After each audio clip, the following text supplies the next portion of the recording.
প্রণমঃ কলিযুগ সর্বযুগ হরি নাম সংকীর্তন যাহাতে প্রচার ওগো যাহাতে প্রচার। প্রণমঃ কলিযুগ সর্বযুগ সার হরি নাম সংকীর্তন যাহাতে প্রচার। সত্য ত্রেতা দাপর কলি 4 যুগ। এই 4 যুগের মধ্যে শ্রেষ্ঠ যুগ হলো এই কলিযুগ। এখন আমাদের জানতে হবে কলিযুগকে শ্রেষ্ঠ কেন বললেন, কেন প্রণাম জানালেন। বললেন প্রণামঃ কলিযুগ, যে কলিতে আমরা জন্ম পেয়েছি, যে কলির জীব আমরা, তাকে প্রণাম করছে মহাজন। বললেন হে জীব, শ্রেষ্ঠ যুগ হলো কলিযুগ, 3-4 যুগের মধ্যে শ্রেষ্ঠ উত্তম, যার কারণে তাকে প্রণাম করছে বারবার বৈষ্ণবগণ।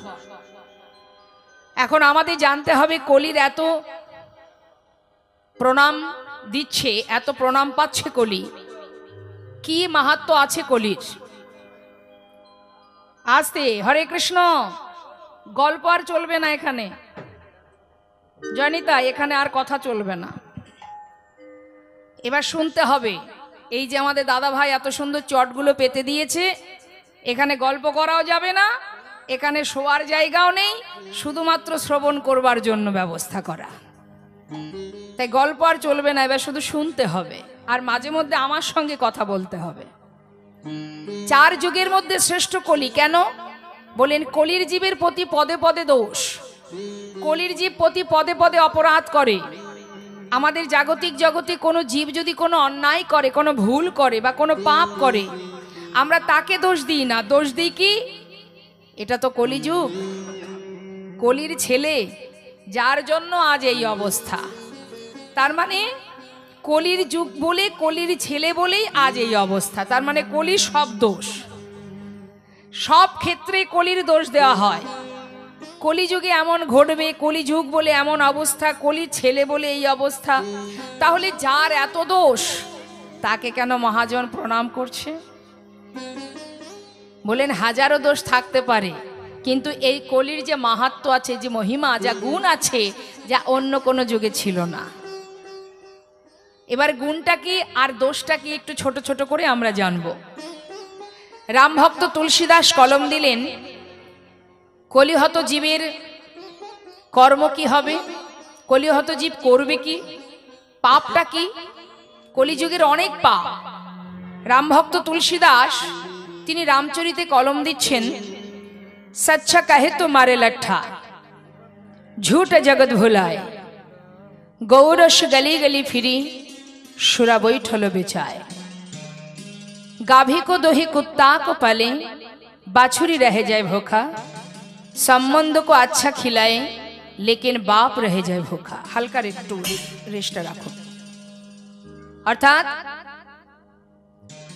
चोर के छाड़े साधु के बांधे पथिक को लगाए फांसी, हाय रे कलयुग तेरी तामाशा दुख लागे और हाসি। কি বলেন কথাটা?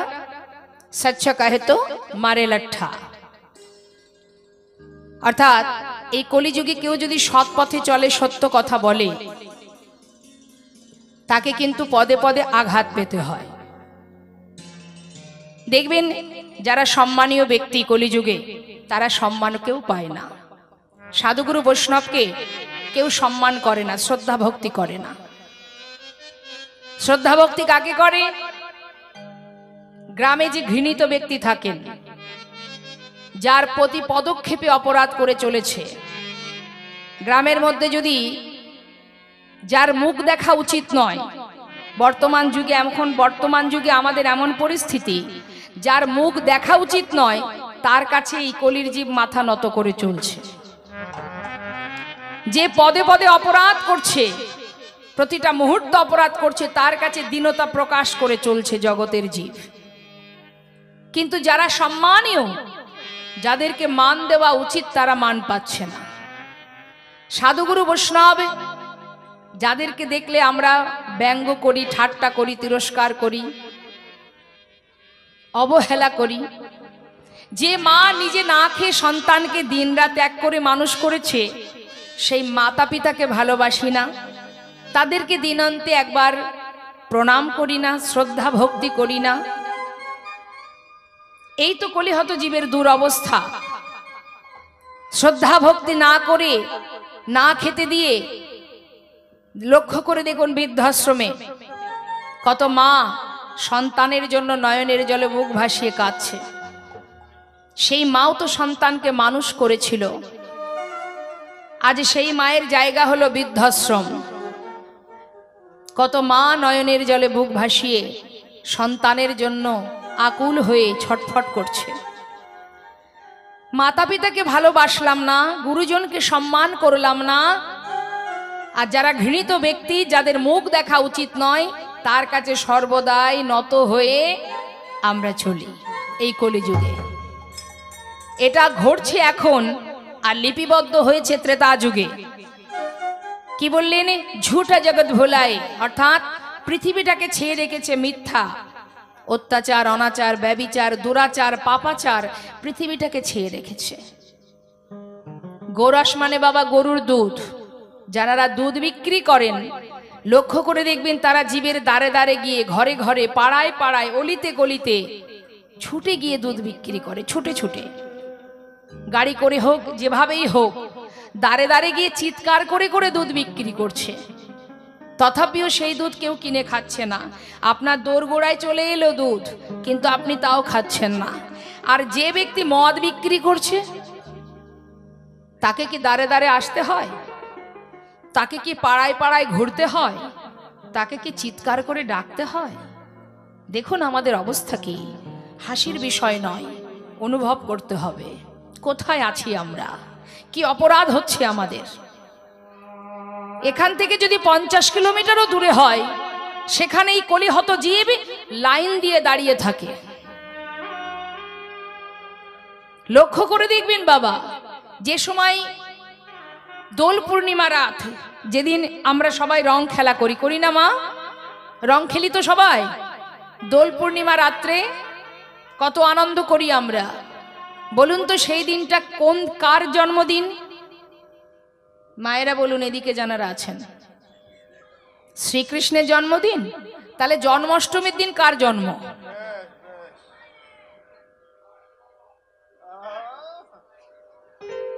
নিতাই গৌর হরি বল। মহাপ্রভুর আবির্ভাব তিথি, অর্থাৎ আমরা সাধারণ ভাষায় বলতে পারি জন্মদিন। ভগবানের তো জন্ম হয় না, আবির্ভাব। যেমন আকাশে সূর্য উদয় অস্ত হয়, তার যেমন জন্ম মৃত্যু হয় না, ভগবানেরও জন্ম মৃত্যু হয় না।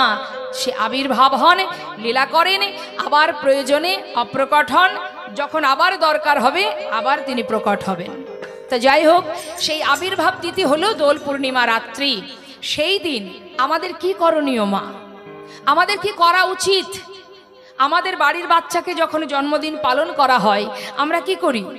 বেলুন চারিদিকে খাটানো হয়, নানাবিধ ঝাড়বাতি লাগানো হয়, কেক কাটা হয়, প্রদীপ মোমবাতি ধরানো হয়, সবাই যেন তাকে নিয়েই আমরা আনন্দিত হয়ে থাকি, তাই না?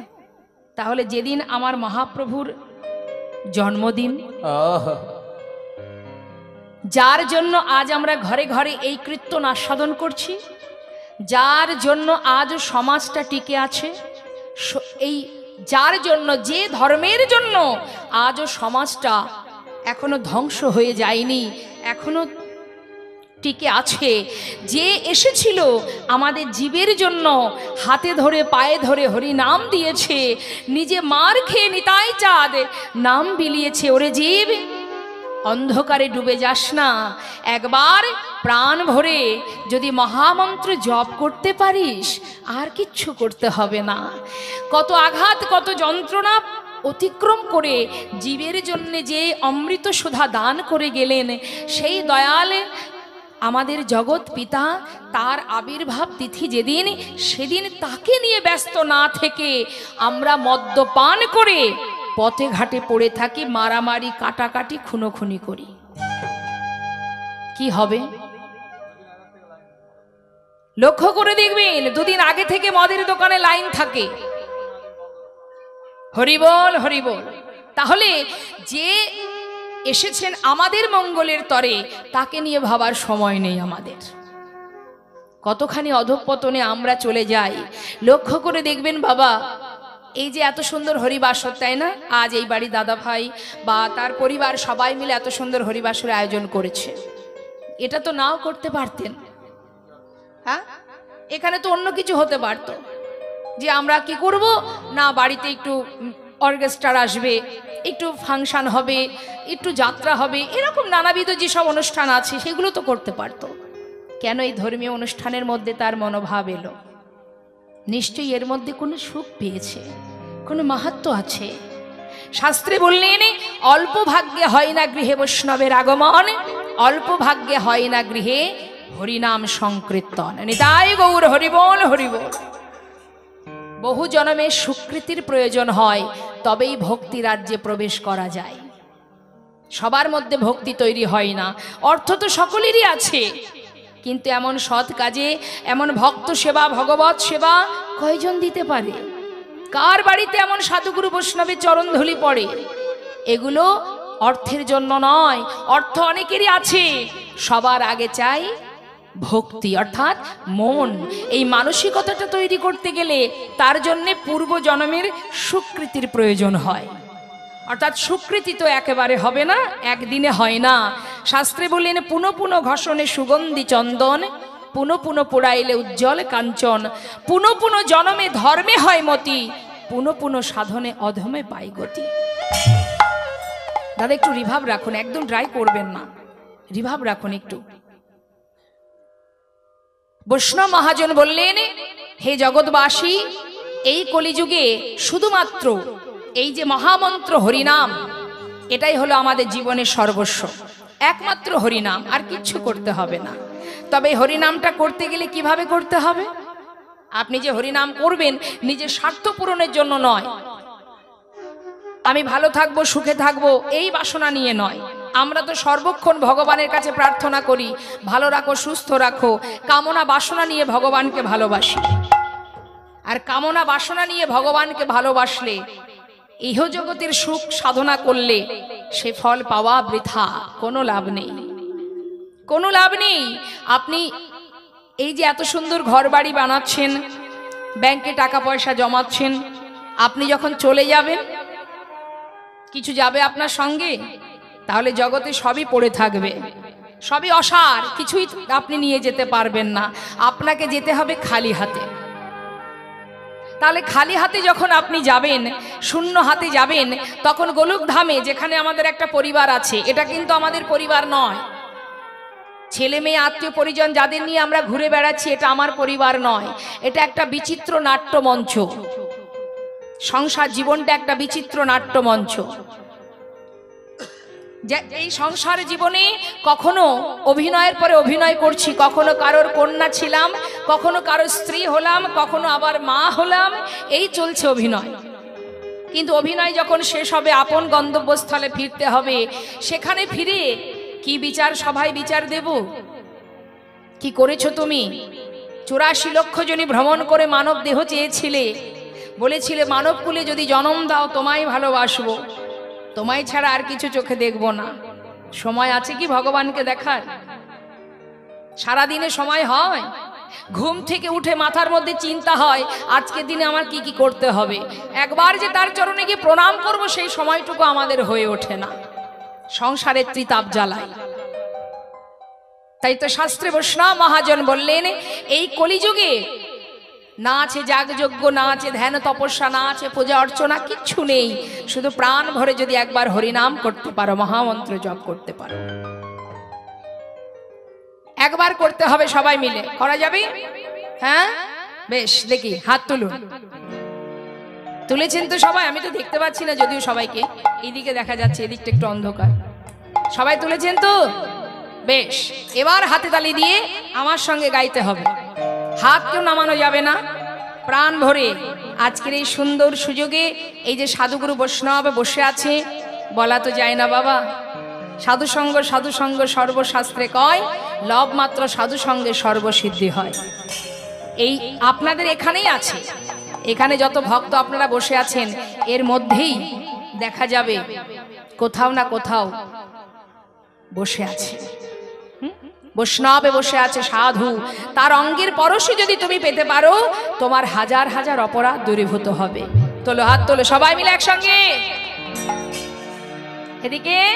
বাহ, এবার আমি গাইবো, সুরটা শুনে নেবেন, তারপরে আপনারা গাইবেন। হরে কৃষ্ণ হরে কৃষ্ণ কৃষ্ণ কৃষ্ণ হরে হরে, হরে রাম হরে রাম রাম রাম হরে হরে, হরে কৃষ্ণ।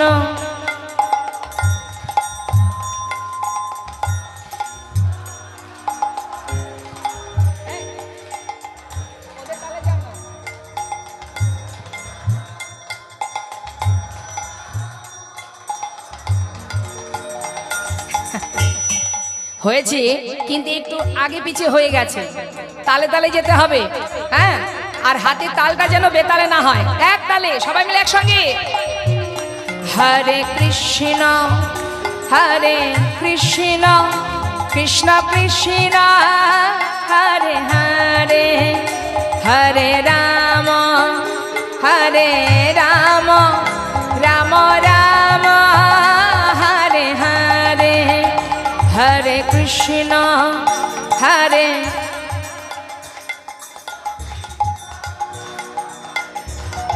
বাবা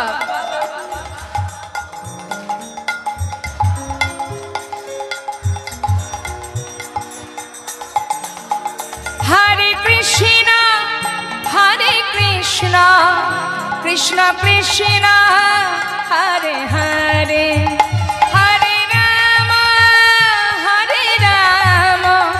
রাম রাম হরে হরে, হরে কৃষ্ণ।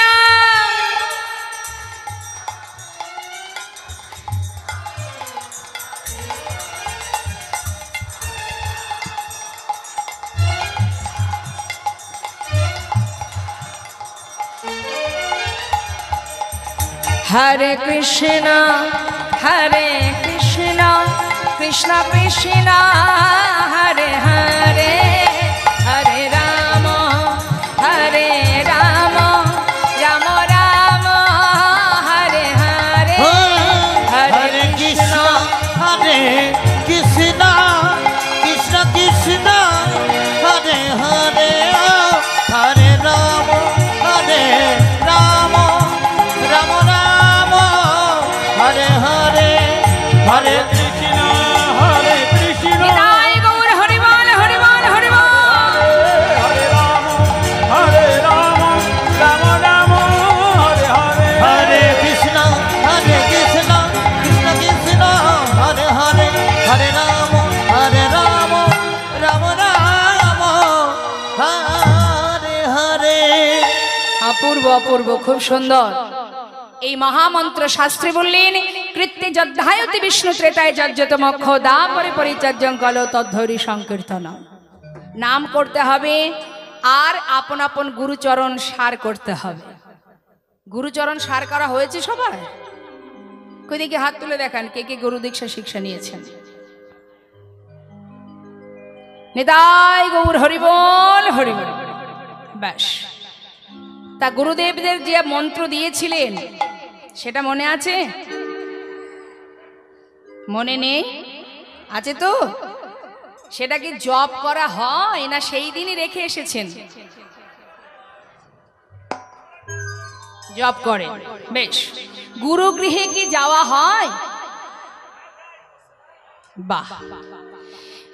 কৃষ্ণমন্ত্রে যারা দীক্ষিত হন তাদের গলায় তুলসীর মালা পরান গুরুদেব, আর সেই সঙ্গে বলে দেন খুলবে না কখনো। সেটা কি খোলা হয়নি তো?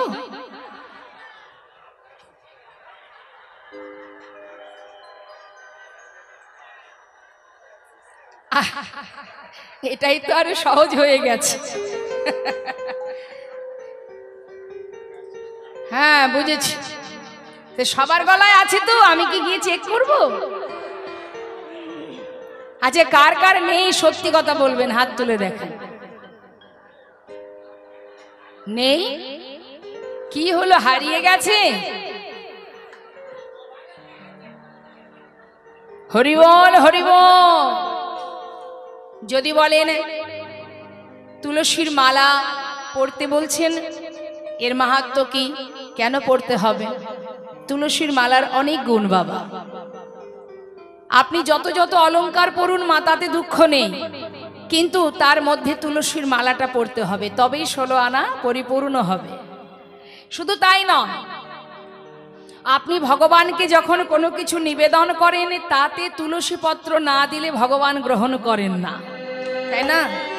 ভালো করে বুঝুন, দেখুন একবার যে আমাদের কোথাও ভুল হচ্ছে কিনা, আমরা যা যা কর্ম করছি সেগুলো আমাদের বৃথা হচ্ছে কিনা। তুলসীর মালা কণ্ঠে পরিধান না করে আপনি যদি গোবিন্দ সেবা দেন, ভগবানের সেবা দেন, ভগবান কেন, আপনি যদি কোনো দেবদেবীরও সেবা দেন, স্বয়ং স্বর্গের দেবদেবী যারা, তারাও আশা করে বসে থাকে যে একজন কৃষ্ণ ভক্ত যদি আমায় সেবা দিত, নিতাই গৌর হরিবল। কারণ তারাও আশা করে বসে থাকে, গোবিন্দ যখন গোষ্ঠ থেকে ঘরে ফেরে, ব্রজের ধুলি যখন বাতাসে ওপরে ওঠে, স্বর্গের দেবদেবীরা শূন্য মার্গ থেকে অপেক্ষা করে যে ওই ব্রজের ধুলি যখন বাতাসে ওপরে উঠবে, সেই ধুলা অঙ্গে মাগব। তারা স্বর্গে আছেন, স্বর্গের দেবদেবী ভগবানের কাছাকাছি আছে, তথাপিও তারা সর্বদাই ভগবানের প্রার্থনা করছে যে আমরা যদি বৃন্দাবনের একটা কীট হয়ে জন্ম পেতাম, একটা লতা গুলমাদি হয়ে জন্মগ্রহণ করতে পারতাম, যে পথে গোবিন্দ যায় গোবিন্দের চরণ পাদপদ্ম লাভ করতে পারতাম। যেটা মানুষের সম্ভব সেটা দেবদেবী পারছে না। তাই তো শাস্ত্রে বললেন দুর্লভ মানব জনম। কেন বললেন?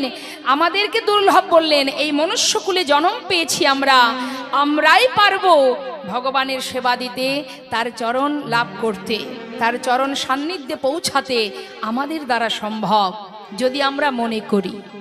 সরগোস্বামী, জয়রূপ সনাতন ভট্ট রঘুনাথ, শ্রীজীব গোপাল ভট্ট দাস রঘুনাথ, তারা কিন্তু অশিক্ষিত ছিল না, তারা দিনহীন কাঙাল ছিল না, সর্বস্ব তারা ছিল জমিদার।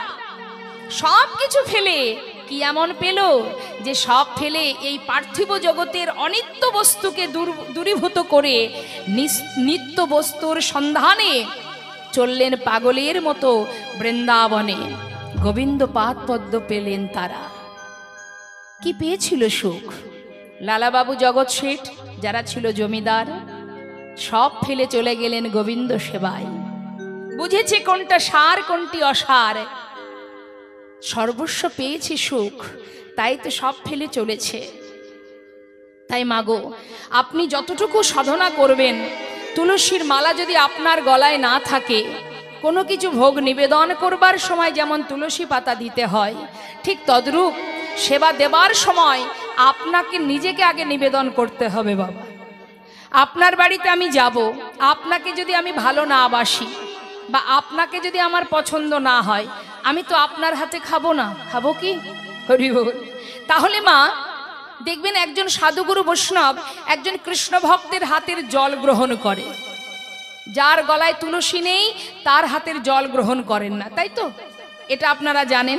তাহলে এটা যখন সত্য, আপনি জানেন যে তুলসী গলায় নেই বলে আজ এই বৈষ্ণব আমার হাতে জল সেবা করলো না, তাহলে আমার গলায় তো তুলসী নেই, আমি কি করে গোবিন্দ সেবা দেব?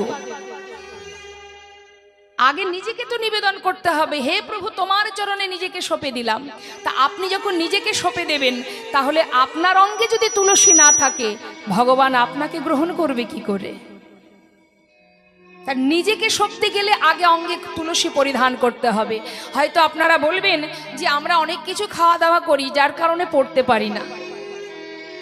আপনি খাচ্ছেন, কিন্তু তুলসীর মালাটা গলায় রাখুন, তবেই এই মালাই একদিন আপনাকে ভুল থেকে সঠিক পথে নিয়ে যাবে।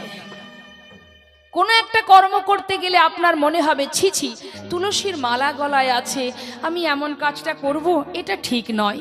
এই কিন্তু বাধা সৃষ্টি। যখনই মালাটা না থাকবে, আপনি অনায়াসে সেই ভুল পথে পা বাড়াবেন, কিন্তু বাধা দেবে আপনাকে ওই তুলসীর মালা। অনেক বাধা থেকে মুক্তি পাবেন। তাই তুলসীর মালা কণ্ঠে পরিধান থাকলে কত জগতের যত যত আমাদের জীবনে যত সমস্যায় আসুক সমাধান হয়। এই তুলসীর মালার এত মহিমা, এটা পড়তে হবে। আর সেই সঙ্গে কি করতে হবে? গুরুদেবের দেওয়া মন্ত্র জপ করতে হবে প্রতিনিয়ত। যদি আপনি সেই বীজ মন্ত্র জপ করতে থাকেন, মা, একটা বীজ মাটিতে রোপণ করলে তাতে যদি সময় মতো আমরা সেবা যত্ন না করি, সেই বৃক্ষ যেমন বড় হয় না, ঠিক তেমন বীজ মন্ত্র আপনারা নিয়মিত জপ করবেন, একটু একটু করে ভক্তি সঞ্চার হবে, গুরু কৃপা হবে। আর গুরু কৃপা হলে গোবিন্দ কৃপা হবে। নিতাই গৌর হরিবোল হরিবোল। তা আমাদের মানব জীবের, কলিজীবের এই ছোট ছোট কর্মগুলো করতে হবে, তবেই আপনাকে আর বলা লাগবে না, আপনি নিজেই এগিয়ে যাবেন। আজ মহাজন বললেন, দেখো এই কলিযুগের এমন সহজ উপায়, গুরুচরণ আশ্রয় করো আর হরিনাম জপ করো। করুণাময় গৌর সুন্দর তিনি কি বললেন? পৃথিবীতে যত আছে নগর আদি গ্রাম, সর্বত্রে প্রচার হবে মোর এই নাম। দেখুন এই যে মহামন্ত্র বাবা, অন্যান্য যুগে ধর্ম স্থাপন হয়েছে একটা নির্দিষ্ট জায়গার মধ্যে, আর এই কলিযুগে যে হরিনাম প্রচার, এটা কিন্তু একটা নির্দিষ্ট জায়গায় নেই, শুধু নবদ্বীপে নেই, শুধু ভারত ভূমিতে নেই, পৃথিবীতে বিশ্ব ব্রহ্মাণ্ডে দেশ বিদেশে ছড়িয়ে পড়েছে এই মহামন্ত্র। তাই দেখবেন কত কত ভক্ত বৈষ্ণব যারা বিদেশ থেকে তাদের পরিবার নিয়ে এই শ্রীধাম নবদ্বীপে এসে পড়ে আছে গৌর চরণে। তারা আমাদেরকে বলছে তোমরা হরিনাম করো। এটা আমাদের লজ্জার বিষয়, মাথা নিচু হয়ে যায়। কেন? যে গৌর হরি এলেন আমাদের ঘরে, যিনি বাঙালি মায়ের গর্ভে এলেন, যিনি বাংলা ভাষায় কথা বলেন, আমরাও সেই বাঙালি, আমাদের ঘরে এলো তিনি, কিন্তু আমরা তাদেরকে শেখাই না, তারা আমাদেরকে শেখায়। তারা বাংলা ভাষা শেখার জন্য ছটফট করে। কেন? মহাপ্রভু বাংলায় বলেন, আমিও বাংলায় কথা বলতে চাই, চেষ্টা করে, শেখে তারা। আর আমরা সেই বাঙালি হয়ে নিতাই জয় গো। তাহলে সেই বাংলা ভাষায় যখন আমরা কথা বলি, প্রভুকে আমরা পেলাম, আমরা তাকে ভালোবাসতে পারলাম না। হরি বল। তাই তো আজ মহাজন বলেন, হে জীব, এ তৃণ ভুবনে আনন্দে ভরিল, এ তৃণ ভুবনে আনন্দে ভরিল, এ তৃণ ভুবনে আনন্দে ভরিল, এ তৃণ ভুবনে আনন্দে ভরিল, উঠিল মঙ্গল এ তৃণ ভুবনে আনন্দে ভরিল, উঠিল আনন্দের কহে প্রেমানন্দে এমন গৌরঙ্গে, কহে প্রেমানন্দে এমন গৌরাঙ্গে, কহে প্রেমানন্দে এমন গৌরঙ্গে, প্রেমানন্দে এমন গৌরাঙ্গে, রতি না জনমিল কহে প্রেমানন্দে এমন গৌরাঙ্গে, রতি না জন্মিল আহারতি মতি হল না গো, রতিমতি হল না, দেখো রতি মতি হল না গো, রতিমতি হল না, এমন দয়াল গৌর অবতারে রতি মতি হল না গো, এমন দয়াল গৌর অবতারে, কত পাপি তাপি তরে গেল, রায় গৌর হরিবল হরিবল, তাপি তাপি তুরি গেল, দয়াল গৌর অবতারে, তাপি তাপি তুরি গেল, রতি মতি হল না গো, কহে প্রেমানন্দে এমন গৌরাঙ্গে, রতি না জন্মিল কে বললেন? বললেন আমার রতিমতি হলো না। যারা মহাজন, যারা পদাবলী লিপিবদ্ধ করেছেন, তারা বলছেন আমার রতিমতি হলো না। ভাবুন, এত সুন্দর পদাবলী লিখে সে বলছে রতি হলো না, মতি হলো না, ভক্তি হলো না। আর আমরা এ জগতে কেউ যদি ভগবানকে একটু ভালোবাসি, আমরা মনে করি বড় ভক্ত আমরা। আমি মালা জপ করি, আমি ভক্ত। আমি দিনে 5 বার ভগবানকে সেবা দিই, আমি ভক্ত। এই যে ভক্ত বলে নিজেকে গর্ব করি, আহা, তুমি যদি ভক্ত হবে তাহলে যারা যুগ যুগ ধরে বনে জঙ্গলে সাধনা করছে যোগীমুনি ঋষি গোবিন্দের পাদপদ্ম পাবার জন্য, তারা গোবিন্দের চরণ পাচ্ছে না, আর তুমি দুদিন ভগবানকে সেবা দিয়ে, দুবেলা সেবা দিয়ে তুমি ভক্ত ভাবছো নিজেকে, শাস্ত্র অধ্যয়ন করছো, ভাবছো আমি বড় পণ্ডিত। পাণ্ডিত্য দেখাতে গেলে বাবা সবার আগে দীনতা প্রকাশ করতে শিখতে হবে। বিদ্যাং দদাতি বিনয়, অর্থাৎ নত হও। শিক্ষা সেটাই যার ভিতরে দীনতা আছে। বললেন ত্রিনাদপি শুনেছেন তরুরিব সহিষ্ণ নামানির মানদেন কীর্তনীয় সদাহরি। অর্থাৎ ভক্তের স্বভাবগুলো কেমন হতে হবে? সর্বক্ষণ নত। তৃণাদপি, তৃণাদপি অর্থাৎ তৃণ মানে দুর্বাঘাস। দুর্বাঘাসের উপর দিয়ে যখন আমরা পদদলিত করি, দুর্বাঘাস কিন্তু কোনো প্রতিবাদ করে না, কিন্তু আপনি চলে যাবার পর সে আবার মাথাটা উঁচু করে। তুমি সেটাও করতে পারবে না। এটা হলো বৈষ্ণবের স্বভাব। তার থেকেও নত হতে হবে তোমায়। তরুরিব সহিষ্ণু না, তরু মানে বৃক্ষ। একটা বৃক্ষ থেকে আমরা কি করি? ডাল কেটে নিই, ফল ছিঁড়ে নিই, তথাপি আবার নতুন করে দেখবেন একটা লাউ গাছ থেকে যদি আপনি ডগা কেটে নেন, ফল ছিঁড়ে নেন, কি হয়? আবার নতুন করে সেখান থেকে ডগা বাহির হয়, তাই না? আবার ভক্ত সেবায় লাগে, আবার কাটবেন, আবার নতুন করে বাহির হবে। অর্থাৎ বৃক্ষের মতো তোমার মধ্যে সহিষ্ণুতা থাকতে হবে। অমানির মানদিন, যাকে সবাই মান দেবে না তুমি তাকে সম্মান দেবে, এটা বৈষ্ণবের লক্ষণ। কাউকে কোনো দৃষ্টিতে দেখা যাবে না, এক দৃষ্টি, সমান দৃষ্টিতে ভালোবাসতে হবে। উঁচু নিচু ভেদাভেদ করা যাবে না। আর কি? সর্বদাই কীর্তনীয় সদাহরি, ভগবত চিন্তা। আমাদের চিন্তা কি? আমরা কি ভগবত চিন্তা করি? সর্বদাই ভগবত চিন্তা, মুখে কৃষ্ণ নাম, হরি নাম। আর আমাদের মধ্যে ভরা আছে শুধু হিংসা, আর কিচ্ছু নেই। প্রত্যেকের মনে, এখানে যত ভক্ত আছে একবার বলুন তো দেখি বুকে হাত দিয়ে, কার মধ্যে হিংসা নেই? হিংসায় আমাদের জীবনটা শেষ হয়ে গেল। সর্বদাই হিংসা করে চলেছি। কারোর যদি 1 থেকে 2, 2 থেকে 3 তালা হয়, পাশের জন মনে মনে ভাবে ওর কত কি হলো, আমার কিচ্ছু হলো না। এই যত সময় তোমার মধ্যে হিংসা থাকবে তত সময় তুমি কোনোদিন বড় হতে পারবে না, বা তোমার হৃদয় মন্দিরে কোনোদিন ভগবানের ভক্তি প্রবেশ করবে না। হিংসা ছিল কার? মহাভারতে দুর্যোধনের। তাকে পরাস্ত হতে হয়, পরাজিত হতে হয়েছিল। আর হিংসা ছিল না কার? জীবনে কোনোদিন কিছু চাইনি কে? সে পঞ্চপাণ্ডব। কৃষ্ণ ছাড়া তাদের কাছে আর কিছু চাওয়ার ছিল না।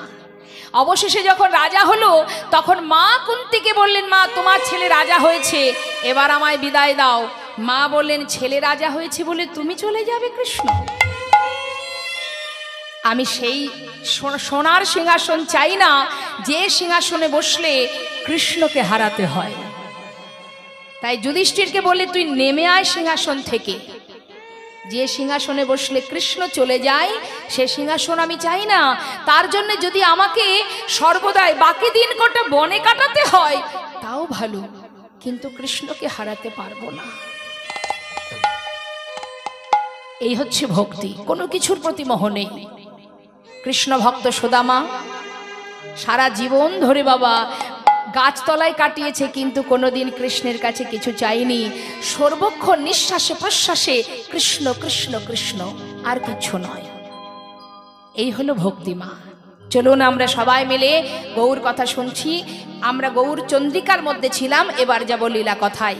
প্রাণ ভরে দুটি বাহু তুলে আমরা গৌর নাম গাইতে গাইতে চলে যাব। দুহাউ তুলে, হাত তুলে, নিতাই গৌর হরিবল হরিবল হরিবল। যেতে হবে, গৌর গুণগান শুনতে শুনতে চলে যাব। সুরধ্বনির কিনারায় সোনার নূপুর দিয়া পায়, নাচে না গরি গো সুন্দর গৌরাঙ্গরা। ওই না সুরধ্বনির কিনারায় সোনার নূপুর দিয়া পায়, নাচে না গরি গো সুন্দর গৌরাঙ্গরা। সবাই মিলে হাত তুলে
গো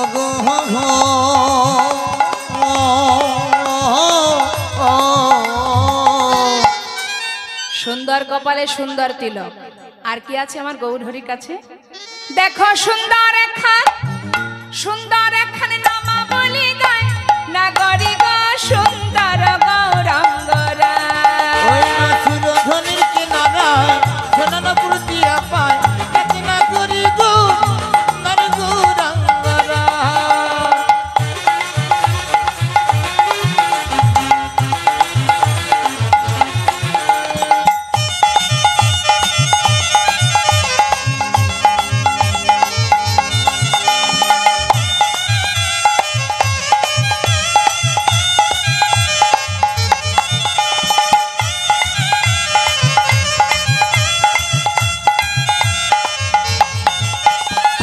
সুন্দর নয়নে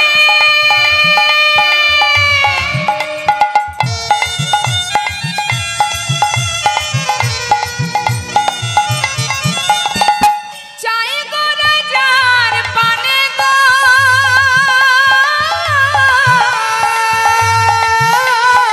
সুন্দর নয়নে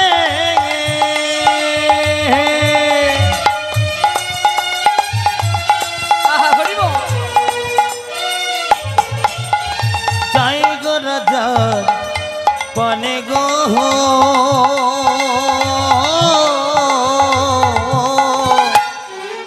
যদি কেউ গৌরহরি কারোর সামনে এসে তার চোখে একবার তার চোখ দুটি রাখে, নয়নে নয়নে যদি মিলন হয়, দুয়ে দুয়ে যদি চার হয়ে যায়, কি হবে বাবা তার দশা? ও তার দেহ ছাইরা, আহা দেহ ছাইরা, ওই দেহ ছাইরা মনটা লইয়া যায় নাগরি গো সুন্দর গৌরাঙ্গরা। ওই না সুরধনির কিনারায় সোনানপুর দিয়া পায় নাচে না করি গো সুন্দর গৌরাঙ্গরা।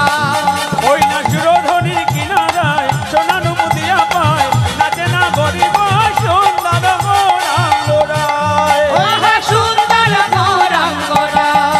ওই না সুন্দর গৌরাঙ্গরায়, তাই গৌরহরি বল, গৌরহরি বল, হরি বল। সুন্দর গৌরাঙ্গরায়। সুন্দর গৌরাঙ্গরা। এলাম কোথায়? নবদ্বীপ ধাম। আস্বাদন করছি আমরা পুত্ররূপে ভগবান নবদ্বীপ চন্দ্র গৌর সুন্দর। মায়েরা বলুন তো দেখি গৌরহরি দেখতে কেমন?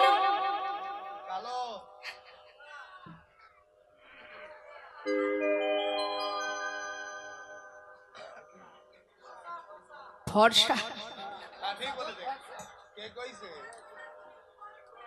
যা বলেছেন ঠিকই বলেছেন, যেই কোক।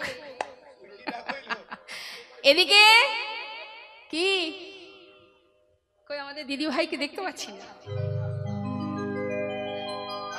গৌরহরি দেখতে কেমন জানেন না? হরি বল। হুম, না না ঠিক আছে, অসুবিধা নেই। কি দাঁড়িয়ে আছে?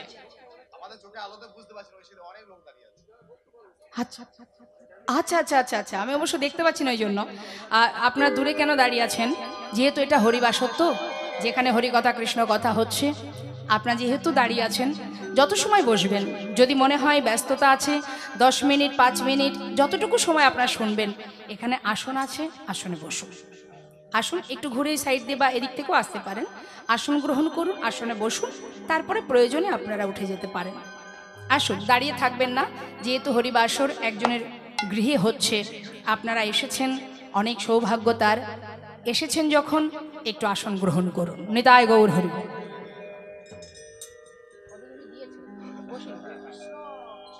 জয় রাধে। তাহলে আজ নদিয়ার চাঁদ আমার গৌর সুন্দর, তিনি সন্ন্যাসী হয়ে যখন বৃন্দাবন থেকে, নবদ্বীপ থেকে বৃন্দাবনে যাত্রা করছেন মা, ঠিক সেই সময় মা সচিমা তিনি গঙ্গার জলে নিজের প্রাণ বিসর্জন করতে গিয়েছিলেন।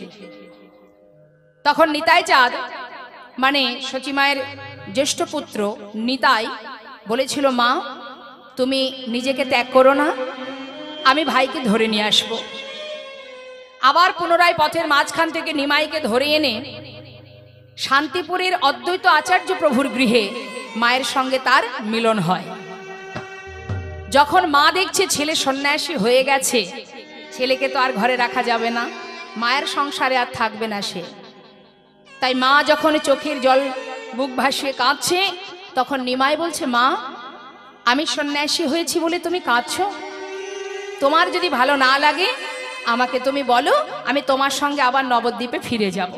মা বলছে, ওরে মিশ্র কুলবংশে এমন অকল্যাণ আমি বেঁচে থাকতে কি করে হতে দেব বল? তবে সন্ন্যাসী যখন হয়েছিস তোকে আমি আর ধরে রাখতে পারবো না।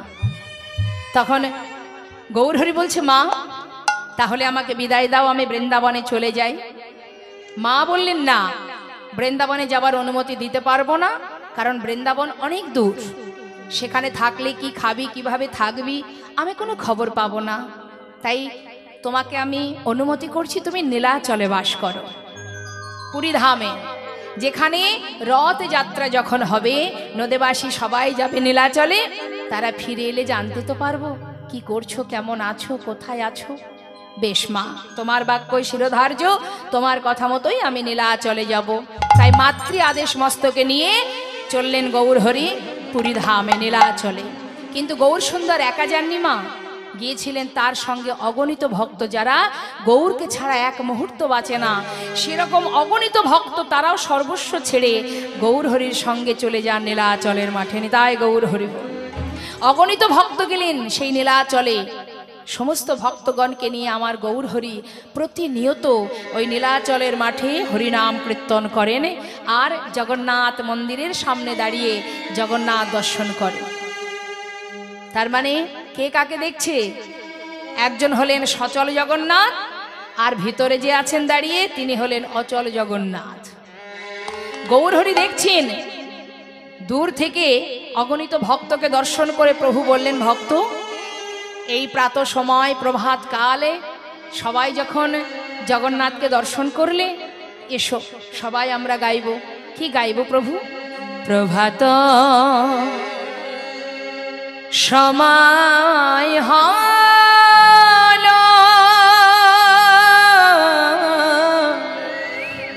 কৃষ্ণ কৃষ্ণ বলো। ওই না প্রভাত সময় হলো কৃষ্ণ কৃষ্ণ বলো। প্রভাত সময় হল কৃষ্ণ কৃষ্ণ বলো। ওই না প্রভাত সময় হলো কৃষ্ণ কৃষ্ণ বলো। কৃষ্ণ ভজ কৃষ্ণ চিন্ত কৃষ্ণ না করসান নাম বিনা কলি জীবে গতি নাহিয়া। ওই না কৃষ্ণ ভজ কৃষ্ণ চিন্ত কৃষ্ণ নাম করসান নামে বিনা কলি জীবে গতি নাহিয়া। ওগো জেনা সেই কৃষ্ণ ভজনিষ্ঠা করি নামের সহিতে আছে আপনি সে হরি। নাম ভজ নাম চিন্ত নাম কর হরি বল হরি বল হরি বল হরি বল হরি বল হরি বল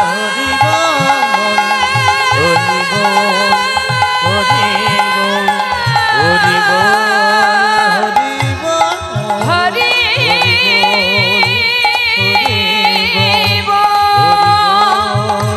হরি বল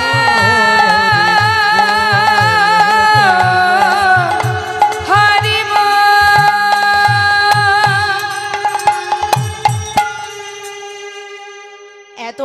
এত আনন্দ বাবা নীলাচলের মাঠে, হঠাৎ গৌরহরি অন্তরে জানতে পারলেন তার এক ভক্ত দূরে দাঁড়িয়ে দাঁড়িয়ে কাঁদছে।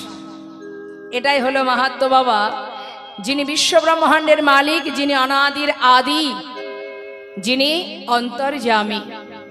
অর্থাৎ এখানে আমরা যত ভক্ত আছি, কার মনে কি আছে কেউ বলতে পারবে? আর যিনি এখানে বসে আছেন তিনি সবার অন্তর বুঝি। একদিন শ্রীদাম সখা বলছি, কানাই আমরা এতগুলো সখা আর এতগুলো ধেনুবৎস, যারা তোকে ছাড়া আমরা গোঠে যেতে পারি না, ধেনুবৎস যাই না, আমরাও যাই না, কেন জানি না ভাই। কি বলতো তুই, তোকে ছাড়া আমরা কেউ যেতে চাই না বনে, এতগুলো মন দিয়ে তোকে আমরা ভালোবাসি। ধেনুবৎস নবলক্ষ ধেনুবৎসের মন আমাদের সখাগণের মন, আর তোর একটা মন দিয়ে তুই সবাইকে ভালোবাসিস, তাহলে তোর মনটা যে কত বড়। লীলার পাশে দাঁড়িয়ে মহাজন বললেন, ঠিকই বলেছ শ্রীদাম, সত্য কথা। কৃষ্ণের মন তো আর ছোট নয়, বিশ্ব ব্রহ্মাণ্ড ব্যাপী তার মন, যার এক মন দিয়ে জগৎকে ভালোবাসে। তাই আজ ভগবান করুণাময় গৌর সুন্দর এত ভক্তকে নিয়ে আনন্দ করছে বাবা, হঠাৎ মনে পড়ে গেল, তাই তো এক ভক্ত দূরে দাঁড়িয়ে কাঁদছে। কে সে যে দূরে দাঁড়িয়ে দাঁড়িয়ে কাঁদছে? সবার মাঝখান থেকে তার সামনে গিয়ে দাঁড়ালেন।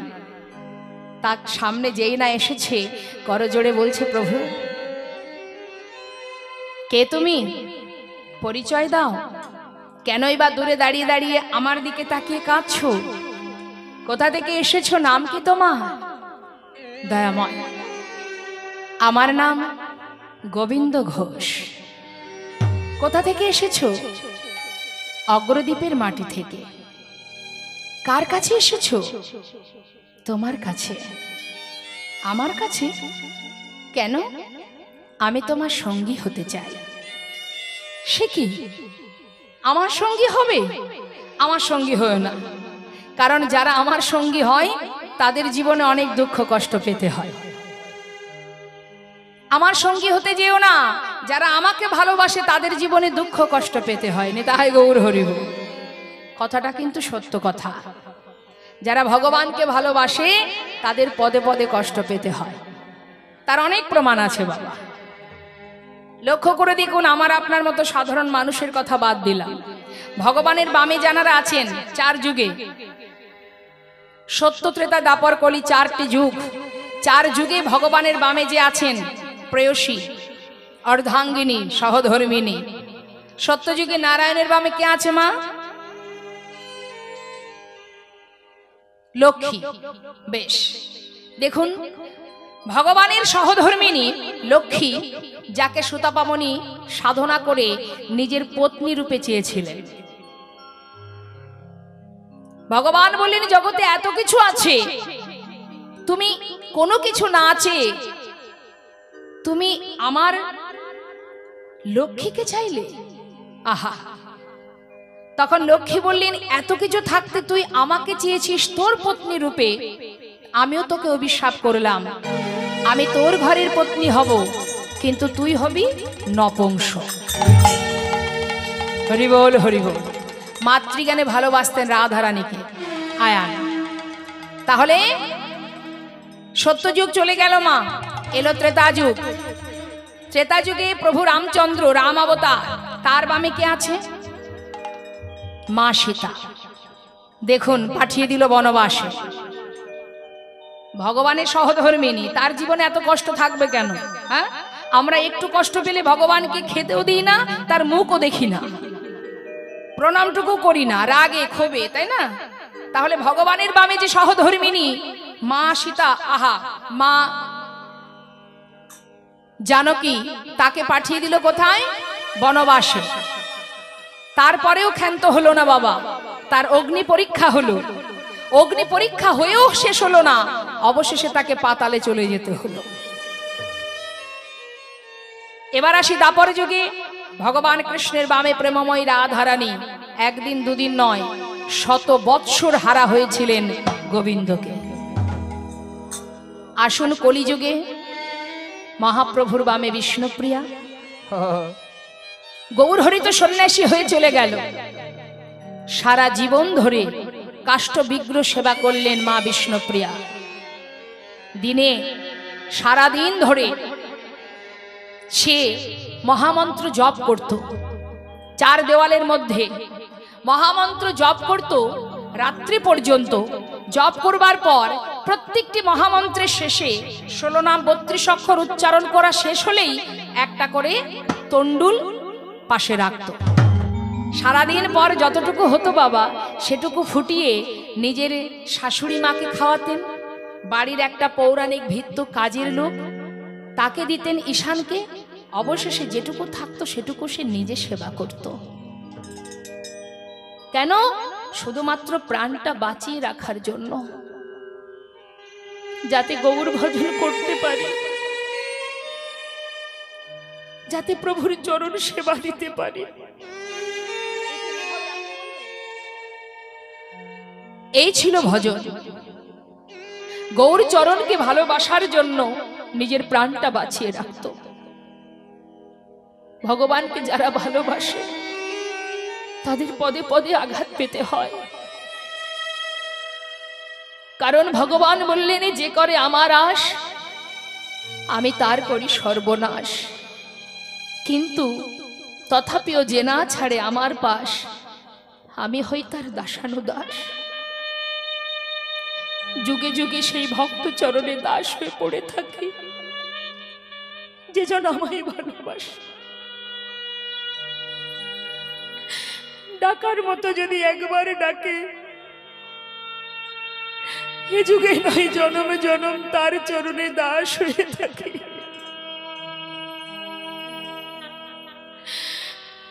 সর্বস্ব ত্যাগ করে সর্বধর্ম পরিত্যাজ্যং মামেকং শরণং ভজ অহং তং সর্বপাপেভ্যো মোক্ষয়িষ্যামি মা শুচি। যে সর্বস্ব পরিত্যাগ করে যে জন আমারই শরণাপন্নে আসে, তার সমস্ত পাপ দূরীভূত করে তাকে আমি আমার কাছে গ্রহণ করি। তাই ভগবান পদে পদে ভক্তকে কষ্ট দেয়। আপনারা যদি মনে করেন ভগবান কষ্ট দিচ্ছে তাকে আর ভালোবাসবো না, ভুল। কারণ একটা কথা মাথায় রাখবেন মা, আমাদের জীবনে যদি আমরা কষ্ট পাই, জানবেন আমরা অপরাধ থেকে মুক্তি পাচ্ছি। জীবনে বাবা জানতেও অপরাধ হয়, অজান্তেও অপরাধ হয়। আপনি জেনে শুনে যদি কোনো পাপ করেন সেটা যেমন পাপ, আপনি না জেনেও যদি কোনো পাপ করেন সেটাও পাপ। ভাববেন না না জেনে করেছি বলে এতে কোনো পাপ হবে না। আপনি না জেনে আগুনে হাত দিলে আগুন ছাড়ে আপনাকে? না জেনে ভুল করে কারেন্টে হাত পড়ে গেলে সে কি আপনাকে ক্ষমা করে দেয়? হ্যাঁ, তাকে ও দেখতে পায়নি ছেড়ে দাও। তাহলে যার যেটা ক্রিয়া সে কিন্তু দেখা দেবেই দেবে। আপনি জেনে শুনে ভুল করলেও সেটাতে যেমন অপরাধ, সেটা আপনি জানতে পারছেন, কিন্তু আপনার অজান্তেও অপরাধ হচ্ছে। প্রতি পদক্ষেপে অপরাধ আমাদের হয়ে চলেছে, তার কোনো শেষ নেই। এবার অপরাধ হলে তার খণ্ডন হয়। এই যে আঘাত, এই যে যন্ত্রণা, প্রতি পদে পদে যন্ত্রণা ভোগ করছি, তার মানে কি আপনার একটু একটু করে খণ্ডন হচ্ছে অপরাধ। তাই ভগবানকে আপনি আরো ধন্যবাদ জানান, দয়াময় তুমি আমাকে একদিকে সাজা দিচ্ছ, আর এক চোখে তুমি আমাকে ভালোবাসছো। অর্থাৎ আমার একটা একটা করে যত অপরাধ খণ্ডন হবে, একদিন সমস্ত পাপ থেকে আমি উদ্ধার হয়ে যাব। নিতাই গৌর হরি বল, হরি বল। তাই কষ্টকে কখনো কষ্ট মনে করা যাবে না। যখন আপনার জীবনে কষ্ট আসবে, আপনি ভাববেন না যে এই কষ্টটাই আপনাকে সারা জীবনে পেতে হবে। না, আপনি দুঃখ পাচ্ছেন, দরজার পিছনে দাঁড়িয়ে আছে সুখ। সে যখন সময় হবে তখন দুঃখ চলে যাবে, আবার দরজা খুলে সুখকে আপনি আহ্বান করবেন। আবার সুখও চিরকাল থাকবে না। সুখ পেয়ে যদি আপনি আনন্দে পাগল হয়ে যান, তার পরপরই আবার দুঃখ আসবে। তাই দুঃখ পেলেও কষ্ট পাওয়ার দরকার নেই, সুখ পেলেও এতটা উচ্ছ্বাস, এতটা উত্তাল হওয়ার কোনো দরকার নেই। সুখ দুঃখ দুই ভাই। যেমন দিনের পরে রাত আসে, রাতের পরে আবার দিন আসে। আপনি ধরে রাখতে পারবেন দিনের আলোকে, সূর্যকে বলতে পারবেন তুমি যেও না, কারোর কথাই শুনবে না, সে ঠিক চলে যাবে, রাত আবার আসবে। তাই দুঃখ পেলে কখনো আর যাই হোক আপন জনকে ভুলে যাবেন না। এটা আমার আপন জন। সন্তান যদি কোনো ভুল করে আমরা তাকে একটা চড় মারি না, সে বসে বসে কাঁদে, মা মেরেছে। কেন? আপনি দেখলেন ছেলে অন্যায় করেছে তাই মেরেছেন। অর্থাৎ আমার জীবনে যদি আমি কাঁদি, আমি কষ্ট পাই, ভগবান আমাকে কষ্ট দিচ্ছে, কিন্তু কেন? যাতে আর তুই ভুল না করিস। নিতাই গৌর হরি বল, হরি বল। তাই আজ বলছি, তুমি যদি জীবনে কষ্ট পাও, দুঃখ পাও, তার থেকে ঘরের ছেলে ঘরে ফিরে যাও, আমার সঙ্গী হতে যেও না। ভক্ত করজোড়ে বললেন, প্রভু আমি তোমার সঙ্গী হব বলে সব কিছু ত্যাগ করে এসেছি, আমি তোমাকে ছাড়তে চাই না। তাতে যদি দুঃখ আসে, কষ্ট আসে, আসুক, আমার কোনো দুঃখ নেই। বেশ, যেই না সঙ্গী করে নিল, আর শুরু হলো পরীক্ষা। মা দেখুন পদে পদে পরীক্ষা করতে শুরু করে দিলেন। গোবিন্দ বলো দয়াময়, তুমি তো আজ থেকে আমার সঙ্গী হয়েছ। হ্যাঁ, আচ্ছা, তো এই নীলাচলে তো এসেছো, জগন্নাথকে দর্শন করেছো? দয়াময়, তুমি কার কথা বলছো? কেন? ওই যে মন্দিরে দাঁড়িয়ে আছে, তুমি যার কথা বলছো সে তো চলতে জানে না, কথা বলতে পারে না, সে তো অচল জগন্নাথ, কিন্তু আমি যে সচল জগন্নাথ দেখছি প্রভু। গৌরহরি মৃদু হেসে বললেন, সচল জগন্নাথ এখানে আবার কোথায় পেলে? শুনবে, তুহু জগন্নাথ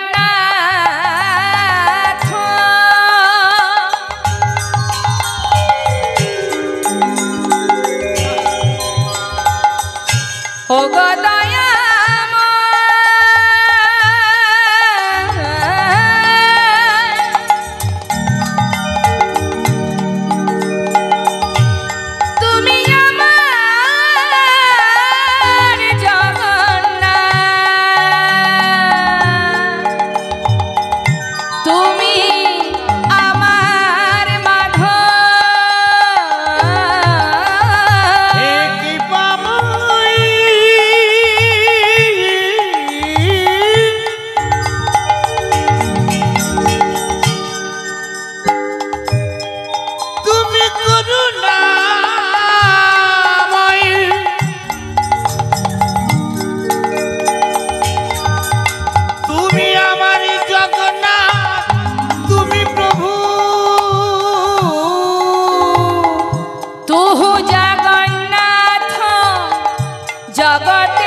মিনতি করু তো। বেশ বেশ বেশ, আজ থেকে তুমি আমার সঙ্গী, সঙ্গী করে তোমায় নিয়েছি, চরণ ছাড়া করব না। সঙ্গী করে নেওয়া হলো বাবা। এবার বললেন গোবিন্দ, শোনো গোবিন্দ, আমাদের মনে বাসনা আমরা একটু তীর্থে যাব, তুমি কি যাবে? হ্যাঁ প্রভু, আমিও তোমাদের সঙ্গে যাব। তাহলে চলো। নীলাচল ছেড়ে ভক্তগণকে নিয়ে গৌরহরি এবার তীর্থে চললেন মা। যাচ্ছে, সঙ্গে যাচ্ছে ভক্তগণ। তা ভক্তগণ যাচ্ছে আর গৌরহরি মুখে কৃষ্ণ নাম গাইতে গাইতে যাচ্ছে। আর ভক্তরা বলছে প্রভু কৃষ্ণ নাম তুমি করো, আমরা করব না। তাহলে তোমরা কি করবে? আমরা গাইবো। তবে আমরা কেন কৃষ্ণ নাম গাইব? আমরা কার নাম করব? গৌর হরির নাম করব। হ্যাঁ বেশ, এখন গৌর হরি যাচ্ছে কৃষ্ণ বলতে বলতে, আর ভক্তরা পশ্চাতে যাচ্ছে গৌর বলতে বলতে। নীলাচল থেকে তীর্থে যাত্রা করেছে। তা চলুন আমরা সবাই গৌর নাম গাইতে গাইতে যাব। আমরাও যেহেতু লীলা আস্বাদন করছি, লীলার সাথে সাথে আমরাও তো যাব। দেখি হাত তুলুন। কষ্ট হচ্ছে না তো? কষ্ট হচ্ছে? কার কার হাত আছে কই দেখি? বাহ, এবার হাতে তালি দিয়ে সবাই মিলে গৌর নাম করব, কেমন? হাত তুলে হাত তুলে। মাঝখানে মাঝখানে গ্যাপ আছে কেন? হ্যাঁ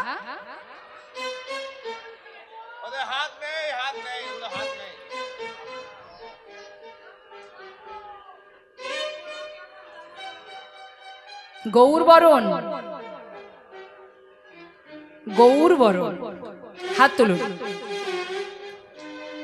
একসঙ্গে একসঙ্গে বলবো সবাই, গৌর হরি বল, গৌর হরি বল, গৌর হরি বল, হরি হরি বল। আস্তে আস্তে আস্তে। যারা চেয়ারে বসে আছেন হাত তুলবেন না।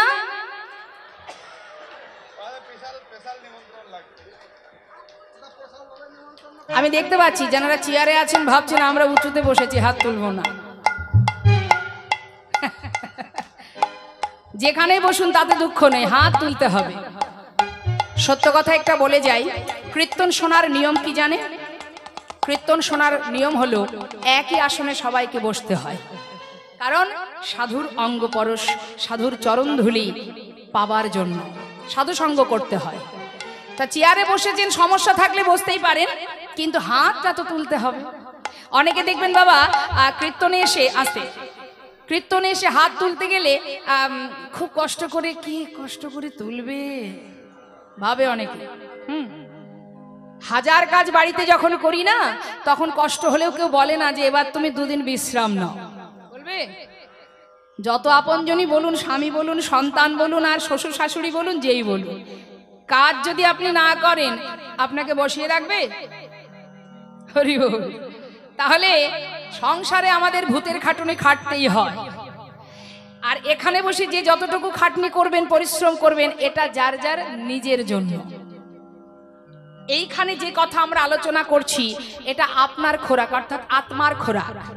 আত্মাই তো আমি, এই দেহটা তো আমি নয়, আত্মাটাই আমি। এই যে নিঃশ্বাস প্রশ্বাস, এটাই হচ্ছে আমি। কতক্ষণ যে আমরা নিঃশ্বাস প্রশ্বাস রাখতে পারবো, মানে কতটুকু, কতবার নিঃশ্বাস প্রশ্বাস আমরা নেব, সেটা আমাদের লিপিবদ্ধ করে পাঠিয়ে দিয়েছে যে তুমি এই কবার পাবে, তার বেশি আর পাবে না। এই দেহটা আমার নয়, এটা ভগবানের দেওয়া পঞ্চভূতে গঠিত দেহ। যে দেহকে নিয়ে আমরা এত গর্ব করছি, এত অহংকার করছি, এটা মাটির দেহ। দেখবেন এই যে লকডাউন চলে গেল, অনেকে বলে জানিস তো বন্ধু সময় মোটে কাটছে না। আস্তে আস্তে সত্যি কি সময় কাটছে না? বিচার করুন তো, সময় কি কারোর জন্য বসে আছে? সময় ঠিক চলে যাচ্ছে, আমরা হেলাই সময়টা নষ্ট করছি। তাই বললেন এই দেহ থেকে যেদিন চলে যাব আমি থাকবো। সবাই আপনারা দেখবেন যে কীর্তনিয়া শম্পা গোস্বামী আছে, যদি এখন আমি চলে যাই মা, আমি পড়ে থাকবো, সবাই বলবে কি হলো, শম্পা গোস্বামী আর নেই, এই তো শুয়ে আছে, হাত আছে, পা আছে, চোখ আছে, নাক আছে, সবই তো আছে, তাহলে গেল কে? সে আর নেই। সেটাই হলো আমি। আর ইহ জগতের যা কিছু, এটা হলো জাগতিক জগতের। এই জাগতিক জগতের দেহ মাটি হয়ে যাবে এই দেহ, কিন্তু আমি চলে যাব। আর এখানে বসে আমরা যেটা করছি এটা শুধু আমার খোরাক, আত্মার খোরাক। হ্যাঁ, আর সংসার জীবনে বাড়ি গাড়ি টাকা পয়সা ব্যাংক ব্যালেন্স যা করছি এটা হলো দেহের খোরাক। তাই এখানে বসে জড়তা রাখা যাবে না, অলসতা করা যাবে না, এটা যার যার নিজের কর্ম। অনেকে দেখবেন বাড়িতে বাচ্চার যদি জন্মদিন হয় জোরে জোরে হাতে তালি দিয়ে বাচ্চাকে খুশি করে, হ্যাপি বার্থডে টু ইউ বলে না, খুব জোরে জোরে হাতে তালি দেয়। কিন্তু কীর্তনে এসে হাতে তালি দিতে গেলে বড্ড কষ্ট হয়। দেখেছেন, দেখবেন অনেকে হাতে তালি দেয় ঠিক এইভাবে, ইচ্ছা নেই উপায় নেই তাই। হ্যাঁ, কিন্তু একমাত্র সেই পারবে প্রাণ ভরে হাতে তালি দিতে যার আত্মার সঙ্গে পরমাত্মার মিলন ঘটবে। যে জন অন্তর থেকে গোবিন্দকে ভালোবাসতে পারবে সে কিন্তু কোনো কিছু চিন্তা করবে না। যত সময় কীর্তনে বসবে সে একমাত্র কৃষ্ণ ধ্যান, কৃষ্ণ জ্ঞান, কৃষ্ণ চিন্তা, কৃষ্ণ মন যার মধ্যে হবে সে কিন্তু কোনো কিছুর কথা না ভেবে প্রাণ ভরে হাতে তালি দেবে। আজ সেই মতোই আমাদের পরিবেশকে করতে হবে, এটা একমাত্র ভক্তর দ্বারাই সম্ভব। তাই আসুন সবাই মিলে প্রাণ ভরে হাতে তালি দেব, দুহাত তুলে। হ্যাঁ, এ জন্মে যদি হাত তোলেন পরের জন্মে হাত পাবেন, না হলে আর পাবেন না। তুলুন। গৌর হরি বল, গৌর হরি বল, হরি বল, গৌর হরি বল, গৌর হরি বল, হরি হরি বল, গৌর হরি বল, হরি হরি বল, গৌর হরি বল বল, গৌর হরি বল, গৌর হরি বল বল বল, গৌর হরি বল, গৌর হরি বল, বল বল, গৌর হরি বল, হরি হরি বল, গৌর হরি বল, একবার হরি হরি বল, গৌর হরি বল, হরি হরি বল, গৌর হরি বল, হরি হরি বল, গৌর হরি বল, গৌর হরি বল বল, গৌর হরি বল, গৌর হরি